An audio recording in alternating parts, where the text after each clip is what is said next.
The Woman with Two Skins. Iamba I of Calabar was a very powerful king. He fought and conquered all the surrounding countries, killing all the old men and women, but the able-bodied men and girls he caught and brought back as slaves, and they worked on the farms until they died. This king had 200 wives, but none of them had borne a son to him. His subjects, seeing that he was becoming an old man, begged him to marry one of the spider's daughters, as they always had plenty of children. But when the king saw the spider's daughter, he did not like her, as she was ugly, and the people said it was because her mother had had so many children at the same time. However, in order to please his people, he married the ugly girl, and placed her among his other wives, but they all complained because she was so ugly, and said she could not live with them. The king, therefore, built her a separate house for herself, where she was given food and drink the same as the other wives. Everyone jeered at her on account of her ugliness, but she was not really ugly, but beautiful, as she was born with two skins, and at her birth her mother was made to promise that she should never remove the ugly skin until a certain time arrived, save only during the night, and that she must put it on again before dawn.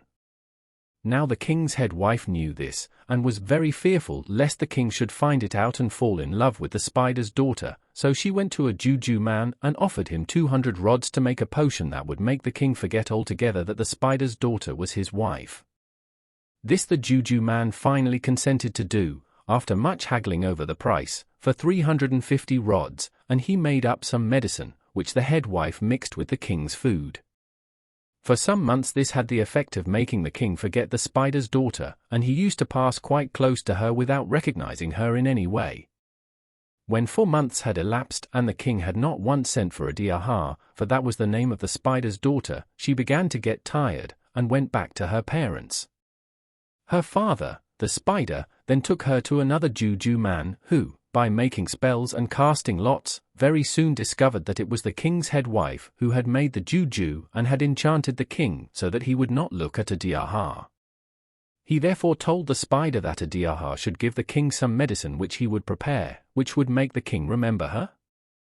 He prepared the medicine, for which the spider had to pay a large sum of money, and that very day Adiahar made a small dish of food, into which she had placed the medicine, and presented it to the king.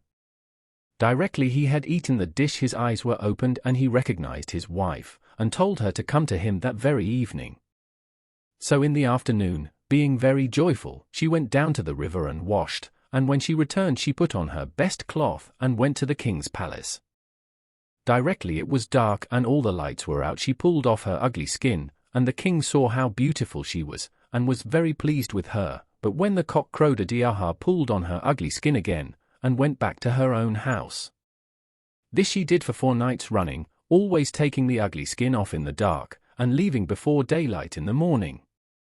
In course of time, to the great surprise of all the people, and particularly of the king's 200 wives, she gave birth to a son, but what surprised them most of all was that only one son was born, whereas her mother had always had a great many children at a time, generally about 50. The king's head wife became more jealous than ever when Adiahar had a son, so she went again to the juju man, and by giving him a large present induced him to give her some medicine which would make the king sick and forget his son. And the medicine would then make the king go to the juju man, who would tell him that it was his son who had made him sick, as he wanted to reign instead of his father. The juju man would also tell the king that if he wanted to recover he must throw his son away into the water. And the king, when he had taken the medicine, went to the juju man, who told him everything as had been arranged with the head wife. But at first the king did not want to destroy his son. Then his chief subjects begged him to throw his son away, and said that perhaps in a year's time he might get another son. So the king at last agreed, and threw his son into the river, at which the mother grieved and cried bitterly. Then the head wife went again to the juju man and got more medicine, which made the king forget Adiahar for 3 years, during which time she was in mourning for her son. She then returned to her father, and he got some more medicine from his juju man, which Adiahar gave to the king. And the king knew her, and called her to him again, and she lived with him as before. Now the juju who had helped Adiahar's father, the spider, was a water juju, and he was ready when the king threw his son into the water, and saved his life and took him home and kept him alive. and the boy grew up very strong. After a time Adiaha gave birth to a daughter, and her the jealous wife also persuaded the king to throw away. It took a longer time to persuade him, but at last he agreed, and threw his daughter into the water too, and forgot Adiaha again. But the water juju was ready again, and when he had saved the little girl, he thought the time had arrived to punish the action of the jealous wife, so he went about amongst the head young men and persuaded them to hold a wrestling match in the marketplace every week. This was done, and the water juju told the king's son, who had become very strong, and was very like to his father in appearance, that he should go and wrestle, and that no one would be able to stand up before him. It was then arranged that there should be a grand wrestling match, to which all the strongest men in the country were invited, and the king promised to attend with his head wife. On the day of the match the water juju told the king's son that he need not be in the least afraid, and that his juju was so powerful, that even the strongest and best wrestlers in the country would not be able to stand up against him for even a few minutes. All the people of the country came to see the great contest, to the winner of which the king had promised to present prizes of cloth and money, and all the strongest men came. When they saw the king's son, whom nobody knew, they laughed and said, "Who is this small boy? He can have no chance against us." But when they came to wrestle, they very soon found that they were no match for him. The boy was very strong indeed, beautifully made and good to look upon, and all the people were surprised to see how like he was to the king. After wrestling for the greater part of the day the king's son was declared the winner, having thrown every one who had stood up against him. In fact, some of his opponents had been badly hurt, and had their arms or ribs broken owing to the tremendous strength of the boy. After the match was over the king presented him with cloth and money, and invited him to dine with him in the evening. The boy gladly accepted his father's invitation, and after he had had a good wash in the river, put on his cloth and went up to the palace, where he found the head chiefs of the country and some of the king's most favored wives. They then sat down to their meal, and the king had his own son, whom he did not know, sitting next to him. On the other side of the boy sat the jealous wife, who had been the cause of all the trouble.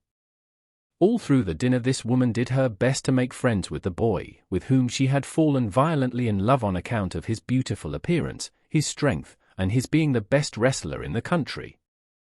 The woman thought to herself, "I will have this boy as my husband is now an old man and will surely soon die." The boy, however, who was as wise as he was strong, was quite aware of everything the jealous woman had done, and although he pretended to be very flattered at the advances of the king's head wife, he did not respond very readily, and went home as soon as he could. When he returned to the water juju's house, he told him everything that had happened, and the water juju said, "As you are now in high favor with the king, you must go to him tomorrow and beg a favor from him. The favor you will ask is that all the country shall be called together, and that a certain case shall be tried, and that when the case is finished, the man or woman who is found to be in the wrong shall be killed by the egbos before all the people." So the following morning the boy went to the king, who readily granted his request, and at once sent all round the country appointing a day for all the people to come in and hear the case tried.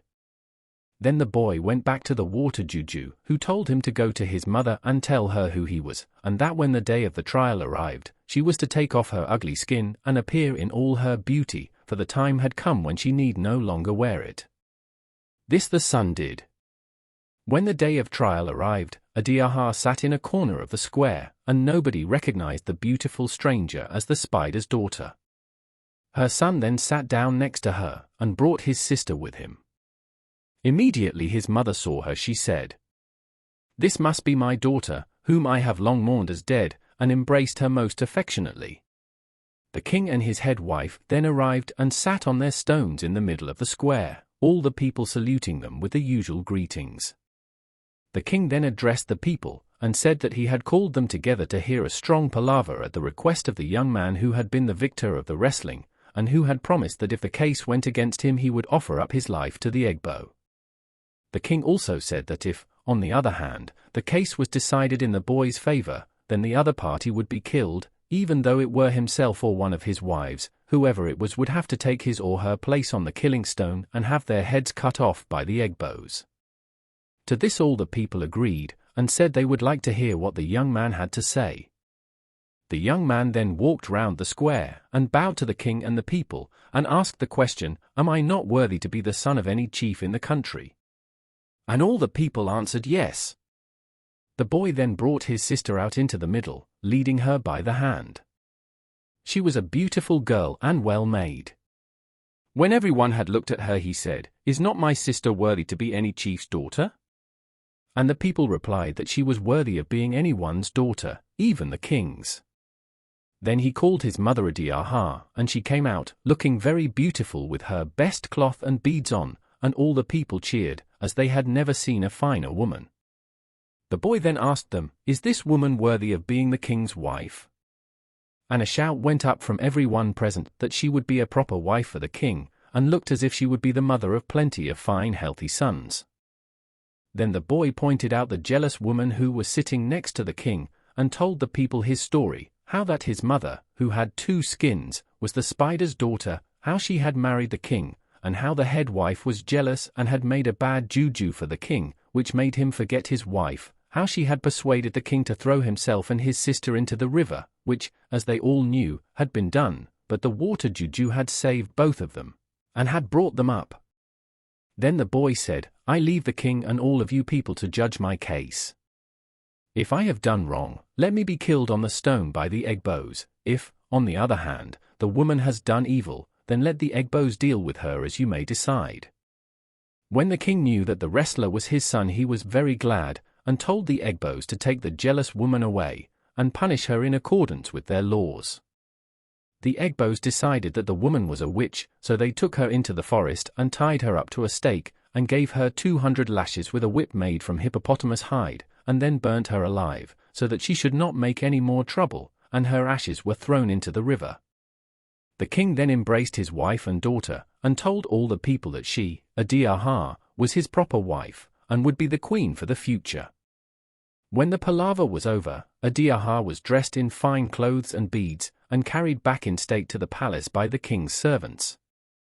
That night the king gave a big feast to all his subjects, and told them how glad he was to get back his beautiful wife whom he had never known properly before, also his son who was stronger than all men, and his fine daughter.